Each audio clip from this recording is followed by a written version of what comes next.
Pak Ustadz, Anda mau bertanya bagaimana cara ta'aruf yang benar sesuai syariat Islam dan bagaimana kriteria sunnah Nabi dalam memilih calon istri? Masya Allah. Pertama, istri yang disunahkan untuk dinikahkan istri yang bisa memberi banyak anak. Rasulullah mengatakan tazawwaju waludal wadud fa inni mukatsirum bikum umamun yaumil qiyamah. Nikahilah oleh kalian wanita-wanita yang lembut dan wanita-wanita yang bisa memberi banyak anak. Sesungguhnya aku bangga dengan banyaknya kalian di yaumil qiyamah. Ini, loh Pak Ustadz, gimana mau kamu tahu banyak anak? Dia kawin saja belum. Iya, dia dilihat dari garis keturunannya, anak ke-12 dari 15 bersaudara. Wah, ini subur ini. Bisa difahami? Baik. Dan kedua, dia memiliki kelembutan. Iya, yang ketiga dia itu memiliki kecantikan. Kenapa? Cantik relatif ya. Bisa cantik di mata si A, nggak cantik di mata si B. Kita ceritanya relatif. Faham? Cantik. Karena ini sangat membantu supaya terjadi apa? Hubungan itu semakin kuat. Nah, mungkin ada pertanyaan nih. Apa yang harus kita pilih? Ada seorang wanita, agamanya 9. Kecantikannya 7. Soleha juga, soleha. Jelas 9 ya. Yang satu cantiknya 9, agamanya 7. Soleha juga dia. Yang mana mau dipilih? Saya ulangi. Yang pertama, agamanya 9, kecantikannya 7. Agama 9, cantiknya 7. Yang kedua, cantiknya 9, agamanya 7. Soleha, dua-dua soleha. Tapi ini lebih soleha. Mana yang dipilih? Yang pertama apa yang kedua? Yang belum menikah pasti pilih yang kedua. Yang belum menikah pasti pilih yang pertama. Syekh Ibnu Utsaimin rahimahullah merinci.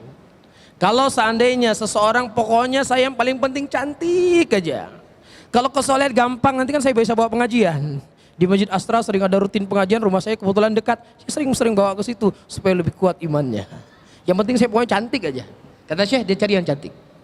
Tapi ingat, dia sudah soleh, bukan wanita jalanan. Iya.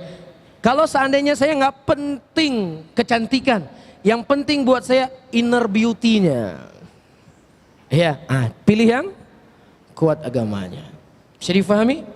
Dan juga yang memiliki nasab yang baik. Kenapa memiliki nasab yang baik kita dipilih untuk memilih wanita yang memiliki nasab yang baik? Supaya kita menghormati dia sebagai seorang wanita. Ini wanita terhormat, ini istri saya harus menjaga dia. Ini diantara hal yang disebutkan oleh para ulama Islam. Bisa difahami? Dan yang paling penting apa? Agamanya. Agamanya. Dan yang paling penting juga yang cocok dengan kita. Itu penting. Rasulullah SAW pada waktu itu datang Abu Bakar melamar Fatimah. Datang Umar melamar Fatimah. Ditolak secara halus oleh Rasulullah karena putri saya masih kecil. Datang Ali diterima oleh Rasulullah sebagai istri, suami anaknya. Sekarang mana yang lebih taat, mana yang lebih alim, mana yang lebih punya ilmu? Abu Bakar atau Ali? Umar atau Ali? La syak wala raib, Abu Bakar, Umar lebih afdal daripada Ali. Cuman untuk anak Nabi lebih cocok siapa? Ali. Saya tertarik dengan ceramahnya Ustadz Nuzul Zikri.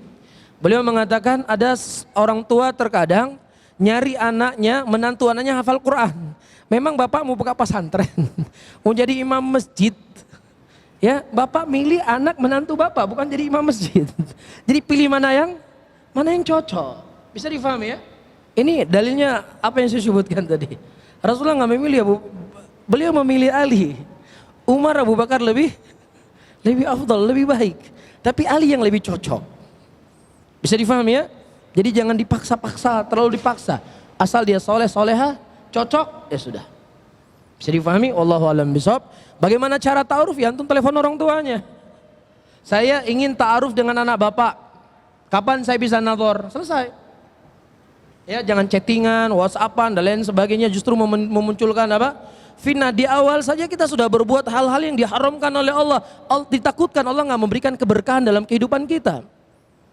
Ya, bapaknya Umar bin Abdul Aziz rahimahullah, sebelum beliau menikah, bapaknya Umar bin Abdul Aziz, dia mengatakan, carikan kepada saya uang yang paling halal untuk saya menikah. Karena ini perkara masa depan saya. Ya, kemudian bapaknya Umar bin Abdul Aziz menikah dengan uang yang paling halal dengan cara yang paling baik. lahir siapa? Umar bin Abdul Aziz keturunannya. Seorang ulama, seorang pemimpin. Lah kita dari awal ini sudah main-main yang gini-ginian. Takutnya maka terjadi cekcok banyak lagi dalam rumah tangga. Ini asalnya salah. Allah nggak memberikan keberkahan dalam rumah tangga kita. Pakai dengan cara yang halal. Telepon bapaknya, kita kan laki-laki kan? Pak, bapak laki-laki, saya juga laki-laki pak. Bapak kan pernah juga jadi jomblo. Kalau nikah kan pingin kan? Saya juga pingin kayak bapak nikah dulu. Ya pak, bantu pak. Rasulullah mengatakan Allah fi aunil abdi, maka nal abdu fi auni akhi. Allah menolong seorang hamba selama hambanya menolong saudaranya. Tidak ada hal yang paling penting bapak tolong menolong agama saya dengan menikah anak bapak. Masya Allah. Ya Rasulullah mengatakan pak, yassiru. Tolonglah, mudahkan saudaramu. Allah akan memudahkan urusanmu dia dan akhirat. Bapak nggak percaya sama Rasulullah pak? Kasih sedikit. Nggak diterima, mohon maaf. Saya nggak bisa terima. Ya sudah, bapak nggak bicara hadis pak. Ya sudah kita cari lain. Wallahu a'lam bishawab, mungkin ini yang bisa saya sampaikan.